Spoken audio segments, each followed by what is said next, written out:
ti di woro sí woro o. Wunmi Toriola sọ òkò ọ̀rọ̀ sí Afeez Owo ọkọ Mide Martins. Èyí ni ohun tí ó ṣẹlẹ̀. Ọpẹ́yẹmí Ayéọlá ti wọ́ gbajúgbajà olórin ìgbàgbọ́ Tosin Bíìlì lórí ayélujára lórí òkú ìyàwó rẹ̀ o. Ẹ gbọ́ kí ló ṣẹlẹ̀. Farabalẹ̀ gbọ́ ìròyìn náà.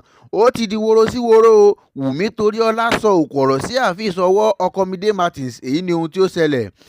Ó ṣeéṣe o kí ìjà burúkú mìíràn kó bẹ́ sílẹ̀ láàrin Wunmi Toriola àti Afeez Owo ọkọ Mide Martins tí àwọn àgbààgbà òṣèré kò bá tètè dìde láti paná ìjà yìí bí ó ṣe ń rú lọ́wọ́.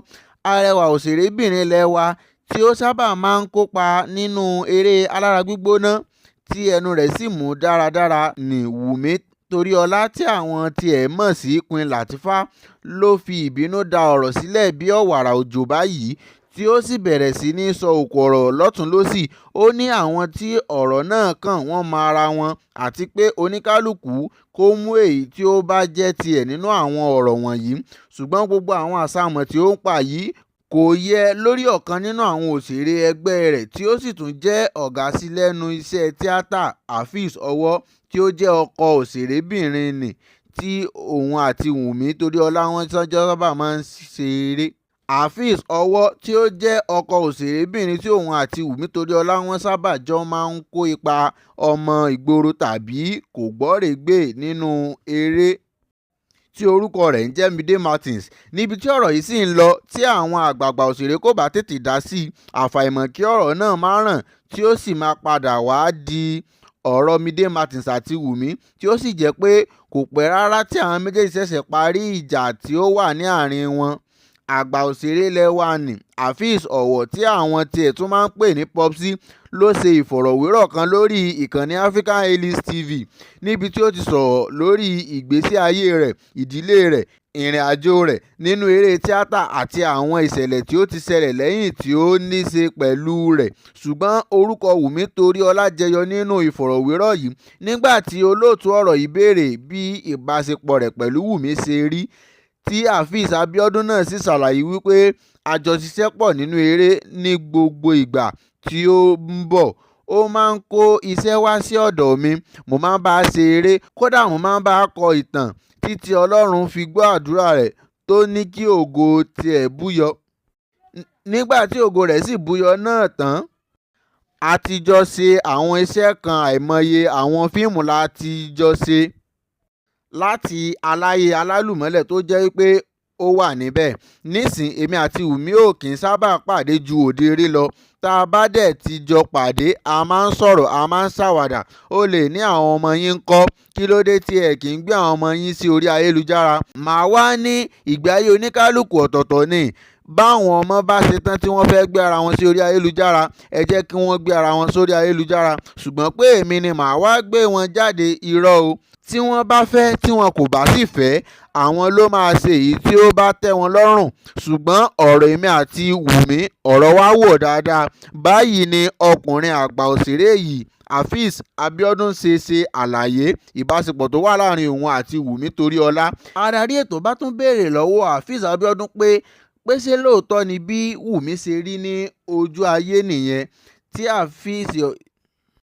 Afeez Owo sì fèsì wípé Wunmi kò gba ìgbàkúgbà ní ojú ayé.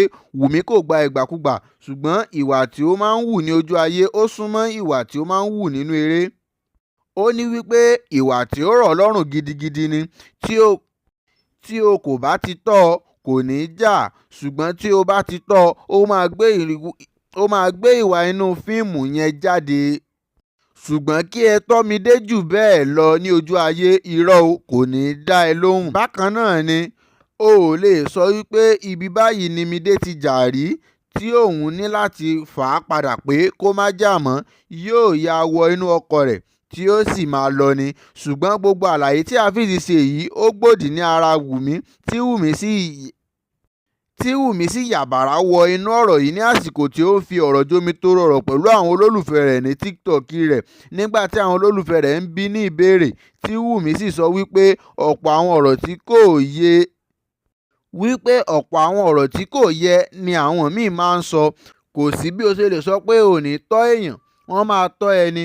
Ó ní àwa náà máa lọ yá ọkọ tí ó máa wá gbẹ́nu sí gbohùngbohùn tí ó máa wá ba tẹ̀yìn yòókù náà jẹ́. Kódà kò dáa bẹ́ẹ̀, ìwà wèrè ni. Ẹ má máa ṣe bẹ́ẹ̀. Àgbàlagbà ní ẹ rọra máa bá àwọn ènìyàn jẹ́. Tí wọ́n bá ti fún yín ní ọbẹ̀ aláta ṣúẹ́ṣúẹ́, ṣe ni ẹ máa ń da gbogbo ẹ̀ sílẹ̀ ni. Ṣé wèrè ni mí ni? Tí wọn kò bá tọ́ mi, ṣé mo máa tọ́yàn ni? Ṣé mo bú yín rí ni? Pẹ̀lú bí ẹ ṣe ṣòfò tó náà, mo máa ń kẹ́yìn náà ni.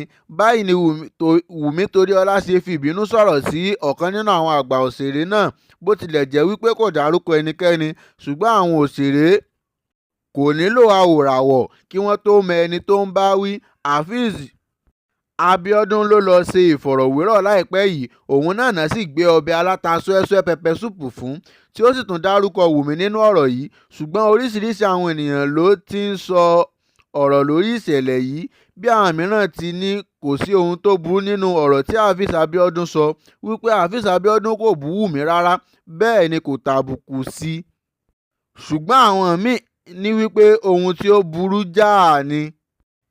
Wípé nígbà tí ó sọ ohun tí ó dáa nípa ìyàwó tiẹ̀ tí ó wá ń ba Wunmi jẹ́ ní orí ayélujára, wípé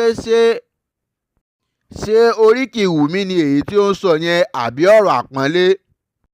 Èyí ni lára àwọn ọ̀rọ̀ tí àwọn ènìyàn sọ, tí wọ́n sì tún sọ wípé ó ṣeéṣe kí ọ̀rọ̀ yìí di ti Mide Martins àti Wunmi Toriola, torí ọ̀rọ̀ tí Wunmi sọ sí ọkọ rẹ̀ ti pọ̀ jù.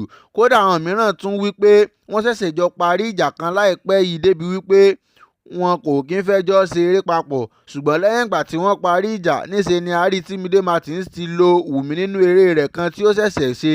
Ṣùgbọ́n pẹ̀lú èyí tí ó tún ṣẹlẹ̀ yìí, àfàìmọ̀ kí ìjà míì má tún bẹ́ sílẹ̀ láàrin wọn. Ọ̀kan lára àwọn àgbàlagbà òṣèré ilẹ̀ wa yìí ló mọ̀ ti jáde síta o. Ló bá pe ọmọkùnrin tí ó máa ń kọrin ìgbàgbọ́ bọ́ síta o, tí àwọn olólùfẹ́ rẹ̀ máa ń pè ní Tosin Bill.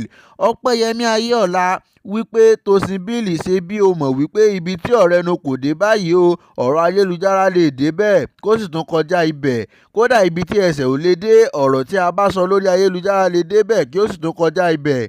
Èyí ni ohun tí ó ṣẹlẹ̀. Ṣebí láìpẹ́ yìí ni ẹni tí ó jẹ́ aya lọ́dẹ̀dẹ̀ Tosin Bill, tí ó jẹ́ olórin ìgbàgbọ́ yìí, tí ó ṣaláìsí o. Ọmọbìnrin tí wọ́n pè ní Tèmiládé, eléyìí tí ó jẹ́ àbúrò fún Ọpẹ́yẹmí Ayéọlá, ọ̀kan lára àwọn gbajúgbajà òṣèré ilẹ̀ wa.